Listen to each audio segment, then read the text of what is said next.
1. Well, hey, Dave Melenda here, Positive Polarity Podcast. Hope things are going awesome for you this week. As always, we have a great guest with a great question. And this one is actually kind of an interesting angle on our topic today. And the question is, are you underselling yourself? And I didn't really get how it connected with our topic today. So I'm like, I better find out more about this. So I'm honored to be hanging out with Naomi Rose Everly. How are you today? I'm good, thank you. Yeah. Awesome. Well, and you are a LinkedIn business strategy coach and you're founder of a company called the Profile Company. So fill us in on what the Profile Company is. Yeah, so we write people's LinkedIn profiles to position them as the go-to expert so that ideal clients come to them pre-sold and ready to buy, and that they become the only person their clients want to work with. I started the business 9 years ago, and 18 months into it, I realized that I was turning down clients because I knew that I couldn't get them return on investment for their profile because they actually had quite a lot of the foundations in their business. And they just weren't done. And we would be answering the questions in the 90 minutes of the interview for the profile because I needed to write those things down. But people didn't have ownership over it. So I could figure out what their call to action should be. I could figure out what their packages should be. And also like why they were the best at what they did. A butterfly can't see its own wings. But it only went so far. And I was like, this all has to be thrashed out. I can just dream it up, but they're not taking ownership of it. But also, how can someone in a 90-minute conversation decide all that for you? So there's another reason why they weren't taking it up. So I actually introduced the coaching side of things and the foundations. So now I look at LinkedIn like the trunk of a tree. And the website would be on that trunk as well, above the LinkedIn profile. The LinkedIn profile is the place to start with. But I do all of the foundations in the business as well, making sure the systems and processes are in place, that the packages are actually going to work for you and your lifestyle. It's something that your audience actually wants. And that your marketing efforts and the way you're going to go and get your business is right for your personality as well. So there's quite a lot that goes into that foundation piece. And then the LinkedIn profile comes out, and then we get people started on content, but we get them started on a lead generation strategy that's right for them. And then we go and find them an expert on that. Wow. Well, and that's a lot there. So thanks for sharing that. So we're going to focus more today, Naomi, on the profile rather than the content. So if I ask a content question, slap me, hit me upside the head, whatever, stop me, do whatever. So, because, LinkedIn is such a great topic. I'm shocked before we get into the underselling yourself. I'm shocked at how many people still don't have a profile or they are not keeping it up to date. So what do you like for someone listening here, Naomi, that, I've heard like we did a training. I just use LinkedIn as like one of the ways to keep your pipeline filled, make sure that your profile's up to date, make sure that you're doing your best there. So that's about the extent of my LinkedIn knowledge on it. But I get a lot of people that say, I don't even have a profile. So what do you tell people that are listening that either don't have a profile or their profile is nowhere near up to date? Well, it does surprise me how many people don't have a profile, or recently that I've met that actually have come on the podcast I'm starting. And they say, I didn't have a LinkedIn profile till a year ago. And you're like, wow, okay, this thing's been around a long time. And actually one person I'm interviewing is not on LinkedIn still. And it's shocking, absolutely shocking how that's true. But I guess there are different routes in life that you take. And yeah, it's a reality. It can happen. But how it happens, I don't know. But it really is the place to be for business to business, professionals conversation. LinkedIn is the one place where you're expected to show as a professional, act like a professional, and talk about professional subjects. Whereas all the others are more business to consumer. And there's a different take on that. And if you want to approach someone on business, you have to be very careful how you tread on Facebook, Instagram, TikTok, and those kind of things, because you don't know what mindset they're in or what purpose they're on that platform for. I call it like being in a holiday park, and you see your friend you see your prospect with their 2 kids and their dog. Can you go over to them at a holiday park and start chatting to them about the business proposal and how you want to work with them? No, you're actually going to really upset them. You have to talk Sure. personal until they say, well, give me a call on Monday morning. Whereas Yeah. if I was at a business networking event, I Yeah. could just start chatting to you about it. So it really is the place that people need to get to.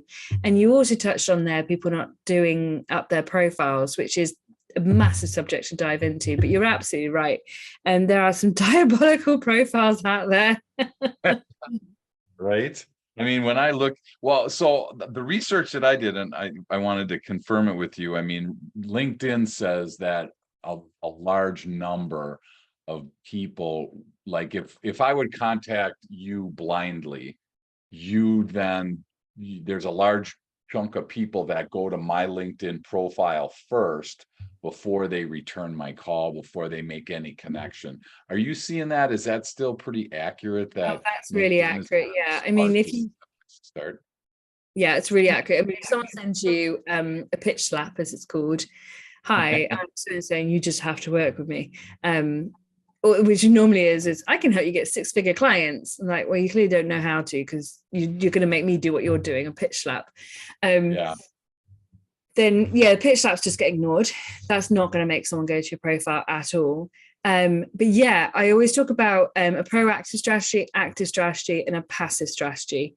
So your proactive strategy is where you know who your ideal audience is, you're using search terms, and you're bringing up lists of people that you want to go after, and you're reaching out to them. okay. That's your proactive. And then you've got your active strategy, is where you're posting content and you're commenting on other people's stuff. So you're active on the profile. All of these two things, everything you would do in those two strategies, all comes back to your passive strategy. And your passive strategy is your profile, because you're putting it there and it's working for you all the time, whether you're updating it or not. It's always creating an impression. If someone Googles you, your LinkedIn profile will come up top. You might have several people with your name, but LinkedIn's always the top of any name search. So it's such a precious resource, because that's how people are going to find you. And yeah, Sure. anything you comment on is going to lead people to your profile. And it's what kind of impression are you wanting to make, or what impact of your message do you want to make? Sure. Oh, well, and so like from a profile perspective, I feel like it's like the first few seconds of somebody seeing it, they're either the way the brain works is the first time you meet somebody, your brain is deciding, do I like them or do I not like them? If your brain says yes, it's a safe place, then it's finding reasons to continue to like you. If it's not, then it's finding reasons to move away. So Mm. I'm assuming that front chunk is the top real estate in your Yeah. profile. I mean, I would go further than that. I say it's people come to your profile and they're saying, how is this relevant to me? And is this a good use of my time? Because no one logged into LinkedIn today to find your LinkedIn profile. Even if they met you face to face, have your business card and think, right, I'm going to connect with you on LinkedIn, so we're connected, and I've got you on the platform, they're most likely not really that interested in reading your profile, even though they're the only ones who really came especially to find you. So every time someone comes to your profile, you are an interruption to their day. You are needing to make an impact. And yeah, you're right. Like, so the first thing when someone looks at it, they're either going to know that you're someone who shows up on LinkedIn and cares about it, or someone who just doesn't. And that's just in, boom, I'm looking at it.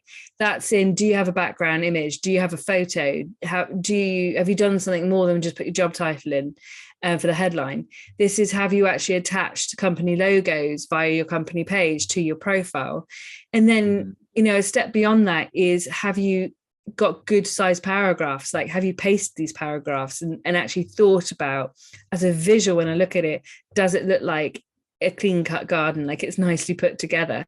Sure. And people don't read the words straight away. It is that visual impression immediately, and then they will scan it from top to bottom, and say, is this a good use of my time? Do I want to read this? And then I'll scan it again, and it's actually keywords that are jumping out at people.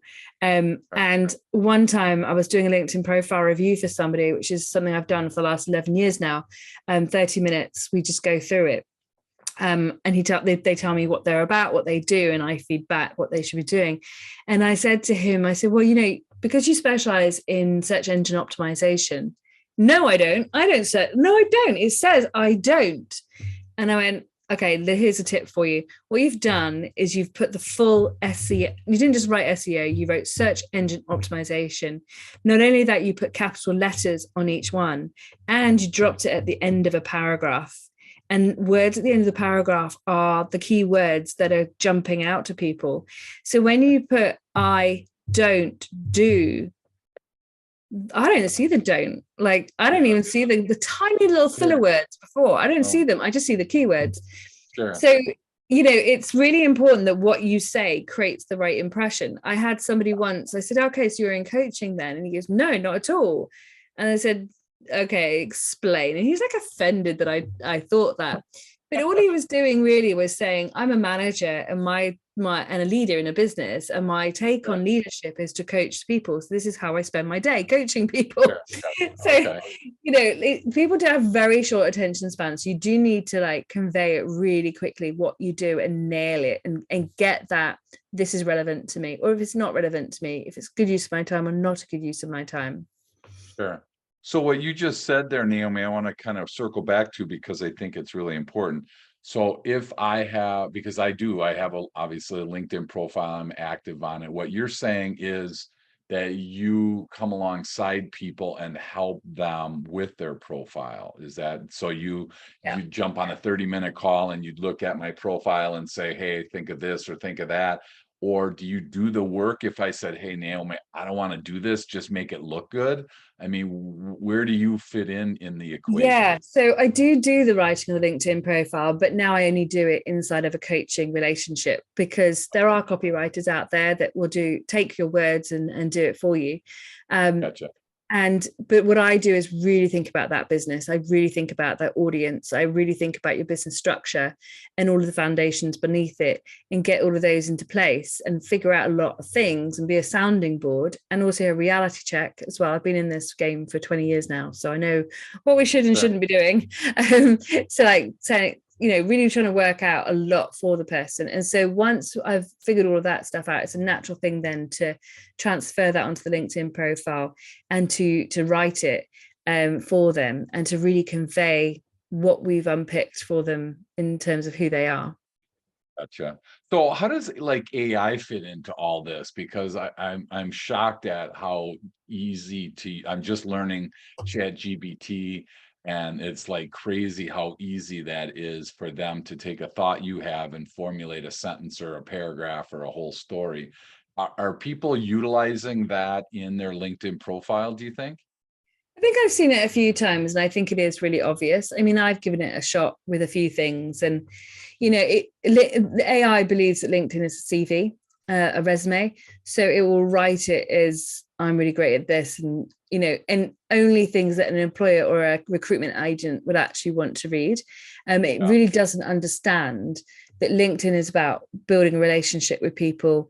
You're on LinkedIn, it would just give you a quick rundown from top to bottom. Sure. When you're at a business networking event and you look across the room and you see a person, you think, that's a friendly, safe person. I'll go say hello. That visual that person's had of you is your photo. And then I'm going to come over to you and I'm going to say, oh, hi, I'm Naomi. And you're going to say, hi, I'm Dave. That is your name on LinkedIn. And I go, Dave, what do you do? One line sentence. Naomi, what do you do? One line sentence. That's your headline. So it's really replicating a real life situation. When you are having a conversation with someone, there's a distance that you stand at in order to feel like you're in a conversation. And when COVID happened and had to be 2 meters apart, it was really awkward. You felt that extra distance. It wasn't much, but you felt that uncomfortable distance that you just couldn't relate in the right way. And that's exactly the same with your photo. If your photo is too, let's do a circle, like the circle around your face. If it's too far out, you are 2 meters away and hard to relate to. But if you bring the photo in on your face, it will feel like a conversation. I feel like I'm standing close enough to you for a conversation. Okay. then the about section really needs to be written like a conversation as well. We're seeing a lot of people doing sales pages now, like what you would have traditionally put on a landing page once you've got someone's attention. The problem Yeah. with this is that only about 2 to 10% of your network are actually your ideal clients. The rest are people who need to know what you do so they can refer you, and can add value, and you can add value to them. So you don't want Okay. to alienate people by just going straight in with an assumption that the person coming actually wants what you're after, because there's a high chance that they don't want what you're after. A small percentage will. And you will actually, I'll say this, you'll find a lot of people who are doing sales pages and recommend sales pages and are really successful with them are actually people selling LinkedIn training and profiles. The reason being, because they're about 98% of their ideal client is coming to their Sure. profile. So it will Okay. work, right? Because Yep. it's flipped on its head. So their measurements are actually the other way around. Sure. Um, Sure. and also then obviously if you go in their programs and stuff, you're probably going to do some stuff where you're absolutely being prolific about content and messaging and stuff like that. So you're going to work for that audience. But we really want to look, and that's great. And it's good for a season and it's good for running a campaign, and that's your strategy at that time. But we're really looking for something with longevity, a passive strategy that can sit there and really work for you. And that is where it builds a relationship, where it establishes in people's minds, hey, this is an expert. This is someone who really knows their topic, really cares about their topic, and then I could see myself working with.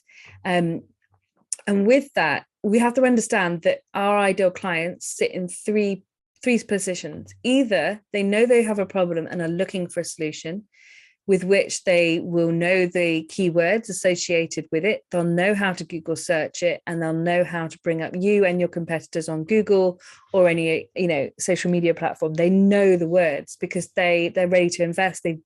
They've progressed. They've matured in their identification of the problem and finding a Sure. solution.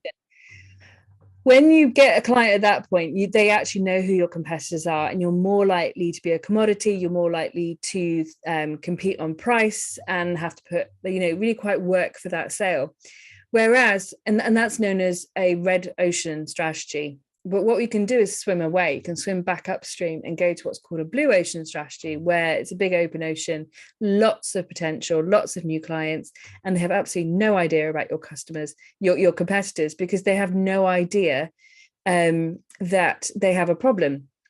They're living with the symptoms of the problem. They think that this is just the way life is. So if you use keywords, they won't understand them. They'll just go over their head. The same as getting up at a networking event and giving your 60 seconds. Half the room should be buying from you, but it goes right over their head and no one responds. It's because you're speaking about the solution. Whereas what we want to do is talk about the symptoms, so that someone who doesn't know that they have a problem and aren't looking for a solution can come into an awareness and identify with it and say, oh my gosh, that sounds like me. I have this problem. This happens to me all the time. What is this?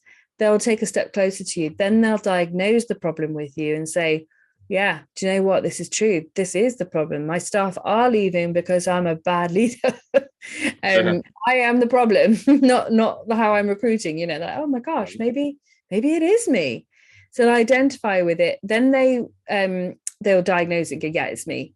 Then they'll try and self-implement and solve it for themselves. Now, some people will go, I'll go read a book, I'll watch a webinar, your webinar, maybe somebody else's webinar. They'll go and take some free resources. And other people will just resonate at a level of like, oh my gosh, I can't try and do this myself. This is a big problem. I need a solution, and I'm ready to invest in a solution. Now, that journey, that creating awareness, that blue ocean strategy of finding those brand new people and bringing them to an awareness of that problem, that is LinkedIn, because that is where they're hanging out. They overhear stuff. It doesn't depend on a search or anything. So they're overhearing stuff and going, oh, that sounds like me, or I have that problem, and can get really warmed up to what you're talking about, and go through that process. And research shows that, and I'm not sure really the foundation of this research, because I tried to find the real link for it, and it goes round in a circle online, but that 78% of people who come to an awareness of a problem with you will buy from you. That trust and credibility is there. So this is a really good reason why on the about section of our profile, we want to have that conversation. We want to start off with the problem and the situation to get people to go, oh my gosh, this is relevant to me. This is interesting. And that's me, or that's somebody I know, or I don't have that. That's interesting, but that's not me. So this isn't a good use of my time. But they don't forget what they've read. They're like, that's interesting. Didn't know that. Off I go. But lo and behold, they'll bump into somebody later on and their ears will perk up. Oh, I read about that earlier. And they'll talk about what you've informed them. And then that person's ears will perk up. And your name may not have gone through that conversation, but you can be sure that the algorithm on LinkedIn that you think is listening to you, but actually isn't listening to you. It's just your awareness. I think maybe it is in some cases, actually. But you'll see somebody like suggested for you, like, oh, that's what so-and-so was talking about. And you click on it. So there's a lot going on all around where, it really helps to just talk about symptoms of the problem you solve, what's showing up for people. And then you say, and this is why I do what I do, or this is where I show up. And then say, this is what we do. This is how I fix it. And then go into it a bit more detail so that people can go, oh, yeah, I get it. Oh, and this is how I can get in touch with you. This is how I can reach out. And you want to have that gentle feel about it, not that hard sales copy, because the hard sales copy, you'll alienate a lot of people before they even get there. And with the scan reading, I found myself doing it the other day. I was scan reading someone's profile because I just needed to know more about them before I spoke to them. And I was literally going up and down, looking for that in bit where I was going to go, I'm interested enough, let me go in.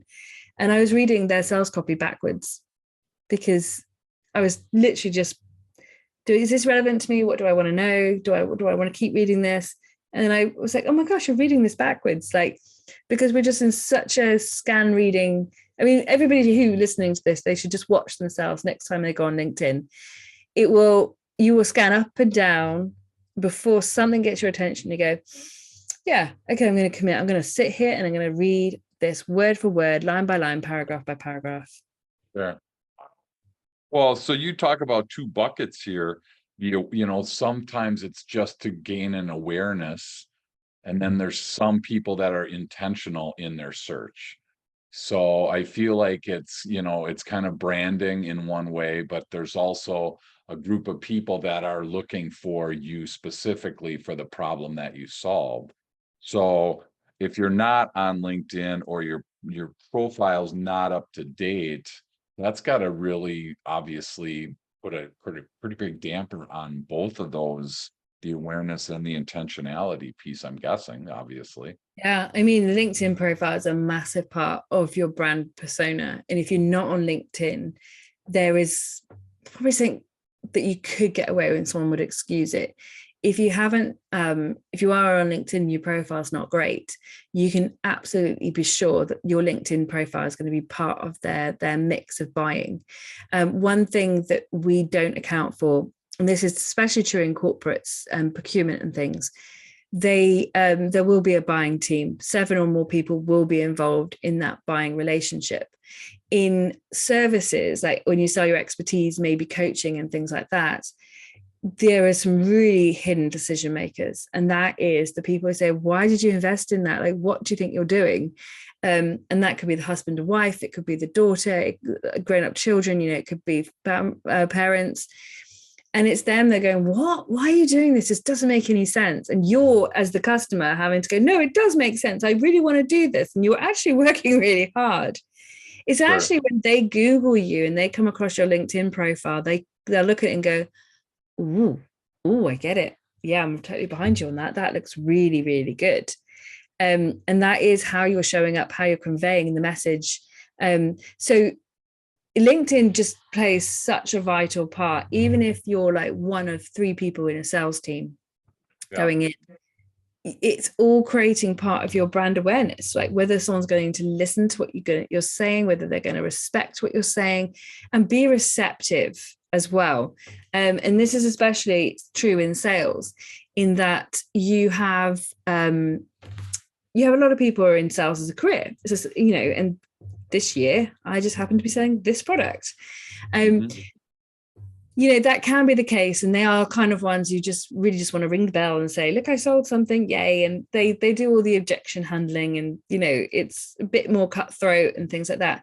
But then you also have people who are in the sales role in something they actually genuinely really care about, and they actually have a level of expertise, even if that is in just selling. I've sold to 100 clients the same as you, and I have expertise in knowing your problem and selecting the right solution.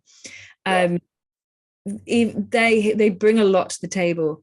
You can either be perceived by the person you're talking to as just a salesperson who's after the commission, or you can be perceived as somebody who's been there, done that, has so much experience, sees all the variables, understands my industry, because that's an objection. No, you don't understand my industry. But if Sure. you've already written all this on your profile, you've already primed them to go, I really like this person. I'm going to listen to what they say, because I've seen where they've worked before. I've seen what they've achieved. I know they're passionate about it. I know they've done their due diligence in this industry and this environment. And I've got something to learn from them, and I'm really going to listen. And that makes a very receptive sell, someone who's going to be listening to everything you say, respecting you, and you're going to have way more fun working with them, because you're just Sure. not going to handle those objections that are Sure. based on a lack of trust. Yeah. Oh, that's good. Hey, we're going to take a quick break, and when we come back, we're going to talk. I want to go into that underselling yourself piece, because the credibility and the expertise that you're talking about right now really plays into that. So we'll be right back. Welcome back. I'm honored to be hanging out with Naomi Rose Everly, the founder of the Profile Company, and we've been unpacking our LinkedIn profile. And specifically here, you said in one of your posts or on your website, Naomi, that you were talking about the question of, are you underselling yourself? So, and we just got done talking about credibility and expertise. So, I mean, sometimes people struggle with, I don't want to sound too egotistical, right? I don't want to be too much about me, but yet that's one of the reasons people are coming to LinkedIn, to your profile, to look at you. So how do you balance that piece between like underselling yourself and, saying, hey, I'm the best thing since sliced bread, and you better not leave my profile without, writing me a check? How do you find that balance there? Yeah, I mean, obviously, like people would just be really turned off by that. I'm so brilliant. And Right. the answer I'm going to give you to this question is the same answer I would give to someone who's listed out all of their values, what things that they value, in life. If you have to tell me what your values are, I don't believe you. Demonstrate your values. So I worked with a CEO, a board member of a major retail company here in the UK. And one of her values was women in business and family. And I could have just written that. But instead of just writing that, I wrote about the initiatives she started for the cashiers, for supporting mothers, and why she started it and what the group actually offered.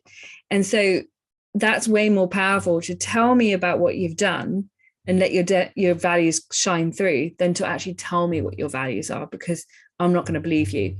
And it's exactly the same. You've got to understand with your profile, it might be about you, but it's not for you. And nobody, like I said, is interested in you until you become relevant to them. So you've always got to be thinking with everything you write, what is in this for the reader?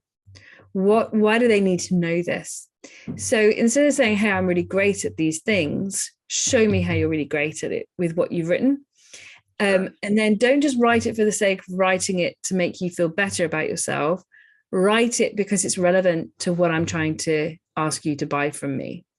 Like, how is this relevant to what the action I want you to take with me? And that way we had that really healthy balance of just informing people, updating them, telling them who we are, bringing them to an awareness of that problem, helping them to understand that problem deeper, and what a result of working with you would look like. Yeah. But we've done it in a really authentic way, which is much more about the reader than it is about me saying, hey, I'm really great. Sure. So that leads me to my next question about that, Naomi, because there's a section in LinkedIn about recommendations where Mm-hmm. somebody's saying, hey, Naomi crushed it. I read some of yours and, aligns with your website and it's really brings that third party verification into that. Is that an important place to really kind of sell not you sell yourself, but add that credibility and have somebody else Absolutely. sell yourself? So why are so few people, like, I look at so many profiles and they don't have any recommendations, and I'm just curious, number one, why that is and what we could do to, change that Yeah. on our file. Yeah, that's a really good point, actually. It's not something I thought about for quite a while. And I've probably fallen out of the habit of asking them for them myself, actually. Um, it does bring into question, like, firstly, do you have any? Let's be kind. Let's say they do. um, and then it's, have you added it into your strategy? It's something that you periodically go and do. They are the best thing because it's somebody else's voice and words that are bringing you credibility, and it's verified, and that person could well be in their network or second degree or third, but you've got the chance to bring them into your network. So it's very, very powerful, and they can say what you can't. The best way to get a recommendation written is to have a person really say the position that they were in before they started working with you and the result of working with you. The last thing you really want is gushing, kind of like, again, those values words of like, oh, I found them really honest, hardworking, good to work with, those kind of things. It means nothing. Have Sure. the person tell a bit of a story, and demonstrate why you were so good at what you did and how it made you feel. And if there is a way that you want to leave clients feeling like relaxed, peaceful, good about themselves, energized, motivated, those kind of things, that should already be happening with the people you're working with. So ask them, elicit that from them in your conversation, and then ask them to include that in the testimonial. And also, don't be afraid, and I can't tell you if or how many of mine are done like this, but don't be afraid with testimonials to think about what you really want your ideal clients to know, and what you want to demonstrate, and actually pen that testimonial for the person and ask them to approve it. Because most people will get stuck on giving you a recommendation because they don't know what to say, and they will procrastinate. Then eventually, after 3 follow-ups, they do it for you, and you're like, well, I've finally got them to do it, but I can't go back and say, can you change it, please? Because it'll never get done. So just ask the person and say, are you happy to do a recommendation? Yes. Would it be helpful for me to pen something for you, that you could just agree to? And I'll make, I'll send you the text and you can pop it up on LinkedIn. Yes. And then just confirm with them, these are things I'd like to highlight. These are things I'd like to say. Do you agree with this? Is there anything else you want to say or add to that? And they'll tell you, and then pen it for them and just say, and also feel free to add to it or edit it. Wow. That's really cool. And I always thought that, and I still, like, if I want a recommendation, I usually write one first for the individual that I worked with or connected with, just to be able to start that. So I just think that that recommendation page is kind of like the testimonial page on your website. It's underused. It's probably underutilized because, again, you can say whatever you want about yourself on your profile, and LinkedIn's not going to say, oh my gosh, no, I increased sales 1000%. No one's going to question that.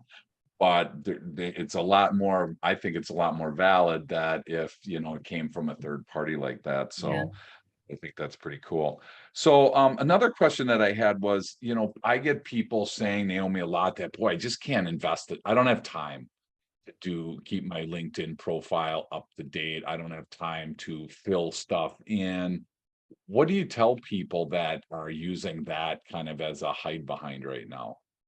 Yeah, it's an interesting one. And I think probably it is true for people in jobs and aren't looking to change and haven't got a forward facing job where they bring in customers or their expertise matters. So fine, there's a big chunk of people we can be okay with that on. Sure. But I think it's a misunderstanding in that, keeping up to date, how much are you changing? So if you're really clear about the problem that you solve, the business that you're in, the ideal clients that you want, why you've come into this business, and your take on things, the thing you're adamant that is fixing your way, your philosophy. There's been a journey in your life that's got you to this point. Follow the cookie crumbs. Everybody has cookie crumbs that have shaped them and got them to this position where they have this take on the world. Yep. So when you go back through your experience and you're going to come to your about section in a minute and the experience entry for the company you're in, the things that are relevant today, you are that story, that background story actually doesn't change unless you change the problem that you're solving and want to highlight other things. So when you go and do your experience entries and you tell the story right, that story really won't change very much. So we can knock that off, one time done, and it's fine. Then you've got the company page, the company experience, the experience for the company you're in, which could match the company page. Sure. You have a certain way of delivering your packages and what you do and your call to action. So that shouldn't really change that much, but obviously we do evolve. And how you describe the company and nail down, this is what we do. That doesn't change too much, but you'd know if it did because you would have changed your website too, probably. Sure. And then it's your about section. And again, the problem that you are solving, it will evolve with the industry and the words that people use to describe their symptoms and how the problem actually is just changing. Sure. So that might need changing. But again, there isn't that much in the about section that would need changing. The about, the headline, you might want to change it around a bit. The background image, you might want to change that around. You want to kind of go in and do an edit every 3 months to LinkedIn know you're still there. And it's still an active profile. But really, there isn't that much once it's in place to actually change. And if you're not sure and you are thinking, I changed it a lot, because I'm not confident about it, I still don't feel like it's right, just go and speak to somebody about it. And I had to do this myself. So go and come and speak to someone like myself who can really mirror back to you what you're saying and how you're saying it and give you that surety that it's right, or help you get it to a place where the tweaks are going to be minimal. I was in a position earlier this year where I kept saying, there's something wrong with my profile. I've got to go and look at my profile. So that's something that I think a lot of people are saying. And I was saying it a lot. And Sure. I'd go and look at my profile and there were a few changes I made. Then I looked at it and I was like, it's fine. It's absolutely fine. I totally agree with this. But something wasn't right. And in the end, I reached out to somebody and I said, hey, look, can I take you out for lunch? Because something's not right in my business and I'm just not sure what it is. I had a week's notice we were going to have lunch. And I was like, well, what are we going to talk to him about? How am I going to explain that I think there's a problem? And I was getting to the meeting and I was just like, well, just ask them to look at your LinkedIn profile because you keep looking at it and thinking there's a problem. Then you say there's not a problem. So you get him to look at that. He looked at my LinkedIn profile and instantly nailed the problem. Although I agreed with absolutely everything I had written, he said to me, Naomi, you have written this from a place of anxiety. And I went, oh my gosh, I have. He goes, you're no longer talking to your ideal client and what actually they care about. You're actually talking to all your competitors and what you disagree with about what they're doing. Oh, wow. And even though it wasn't obvious, Sure. as soon as he said it, I went, oh my gosh, you're so right. And that was the anxiety of it. Like, because I've been in this industry a long time and things have changed a lot, but I agree with some things and I don't agree with other things. And and it was so true. And so I was like, okay, came home and I made some obvious changes. The about section, I just went and thought, well, the previous about section that I have for 7 years used to work just fine. So I put that previous version back in and lo and behold, all the leads started coming in again. So yeah, it is something that even when you're, a wordsmith and like me, that you can do this, you can still be too close to your own business that you can't do it for yourself. And you do need the perspective. There are times when I've done LinkedIn profiles on sessions like this and just tore the person down with their permission. And there's just so much that like, oh my goodness, I didn't even think of that. Like completely missing that my podcast isn't even on my profile. That even if the person has put it on the profile, they haven't actually said how someone can listen to it. They haven't even not just provided a link, but they've actually just like, it's a brick wall. Like, where do I go? Where's the window? Where's the door? Like, how do I find out more without Googling this thing? And now you're asking too much of me.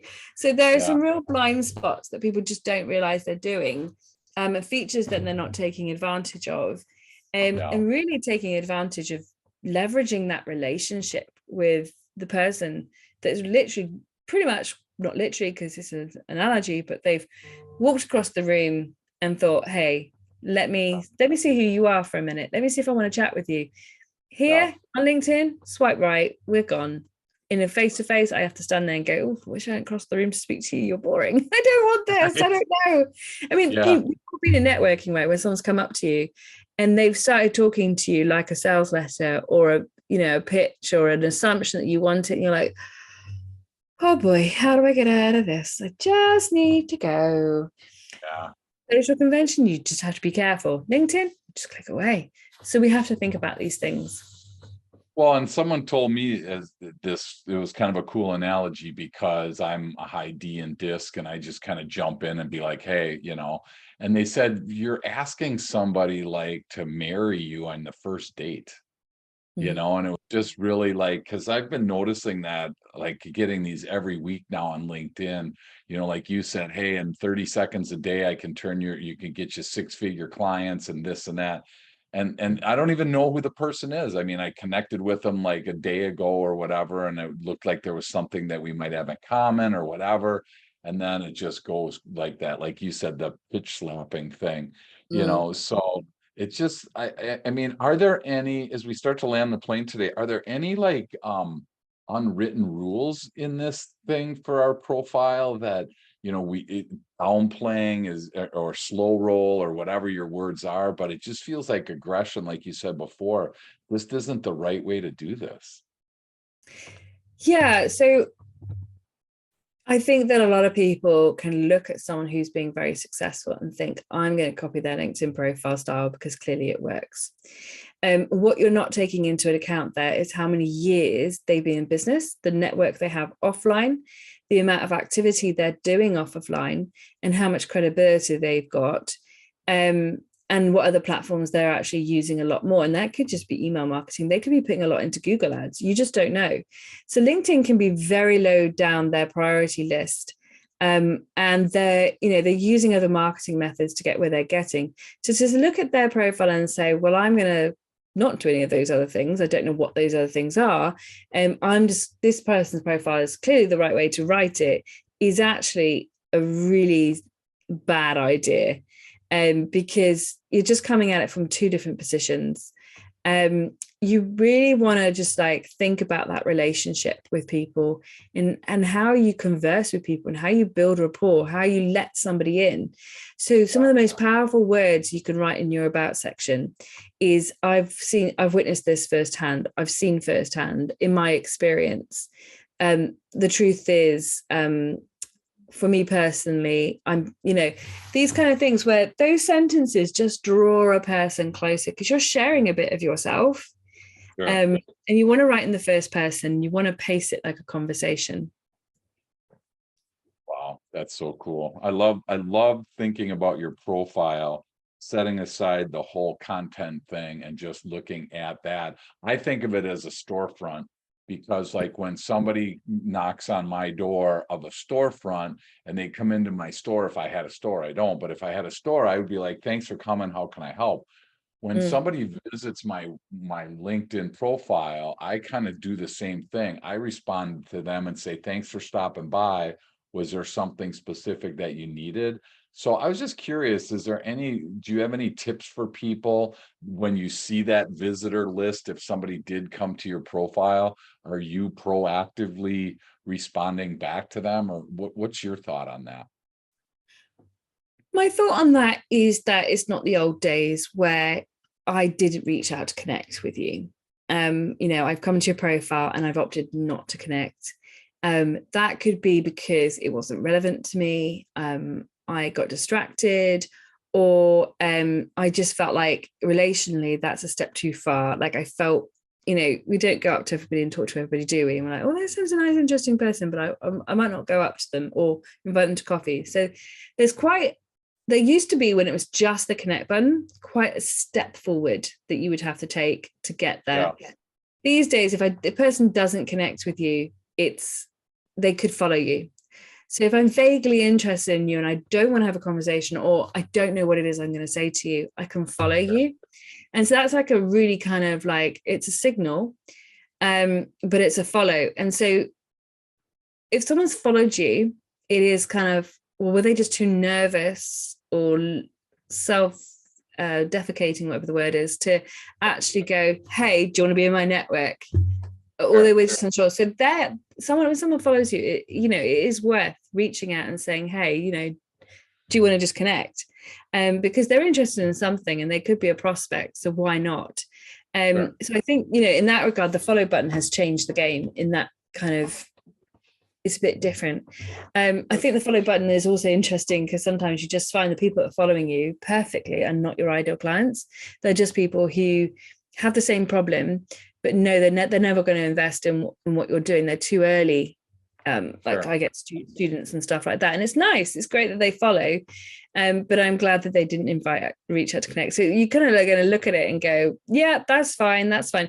So when you do go through your follow list, you might only find a few people on there that you actually want to connect with, because people who are genuinely thinking, I could part with some budget to solve this, they will connect. Sure. Oh, that's cool. One last question, Naomi, and I'm going to let you go. So tip of the day for the people listening. Maybe it's something that we covered. Maybe it's something on your heart that we haven't shared yet about our profile. But what would your tip of the day be for somebody listening today? Oh, tip of the day. I think I've covered quite a lot of them. Yeah. I guess one of the ones I haven't said is that think about your experience entries for your current activities. Think of them as window panes on that shop front. So you've got your company and what your company is there to do. And think about that in terms of, you've warmed somebody up and now they're saying, well, could I see myself working with you? That experience entry, from everything I've read, the first paragraph needs to define, this is what the company does. Just in case you're not sure, you've misunderstood, this is what it does. This is my role within the company. If you are the founder, then you probably don't need to say that so much. But then you want to tell people how you work with people. And you've got to think about what's called an easy first yes. So you can the best thing to do is to paint the picture. This is how I work with people, and it is magnificent. Like, this is what we do. Sure. But no one's going to come and spend all that money with you when they don't know you. So they're going to take a step and go, wow, I love that. I can see myself working with you. That sounds amazing. Oh, but I don't know you. And they take a step back. And then you want to put on there that piece, which is more your consultancy getting started piece. Like, well, we could do this as a starting point. And then someone's like, oh, that sounds amazing. That's just the starting point I would need, but I don't know you. And they take a step back. Sure. Then what you want there is that easy first yes. If, oh, I could fill in a scorecard, or, oh, I could watch a webinar, or I could have a one-to-one session with you. Let me book that in. So then I can go, yes, I'll have a conversation with you. Then I'll part with my $5,000, and then I'll do this big package. If there's a yes at every stage, testing it. So people really need to think about that. And then that stands true for like all the different things that you do.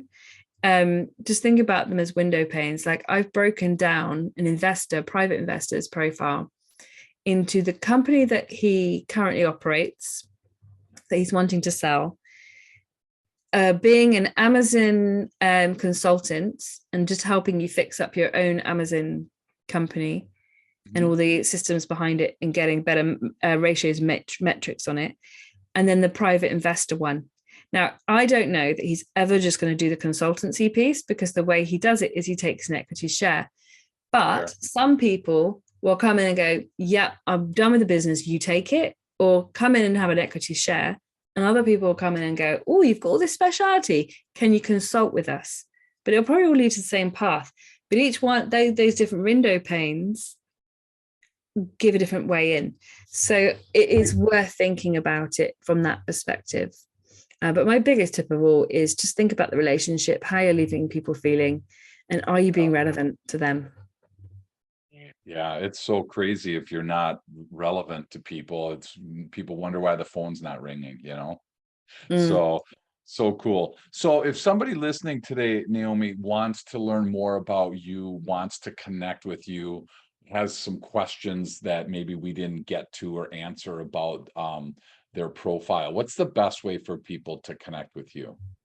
Yeah, so the best way, obviously, I am on LinkedIn, so you can find me on there, Naomi Rose Everly, and hopefully that'll be in the show notes so people can click through. It does have my old name on it because I haven't changed the URL yet, so people can still find me. I changed the surname, but my website is www.theprofile.company.